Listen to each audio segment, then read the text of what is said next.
Bakit kailangan pa nating magmahal sa taong kailangan pang bantayan?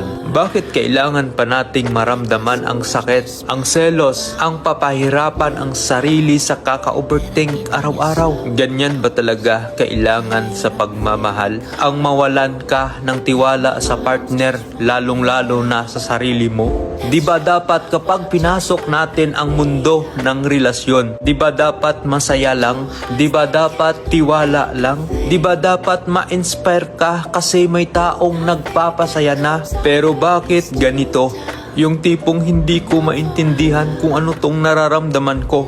Yung tipong gusto mong matulog, kumain, magtrabaho ng maayos pero hindi mo magawa kasi siya yung iniisip mo. Ano kaya ang ginagawa niya? Sino kaya ang kasama niya? Baka may chinachat o may kinakausap na siyang iba. Yung tipong wala ka nang ginagawa sa sarili mo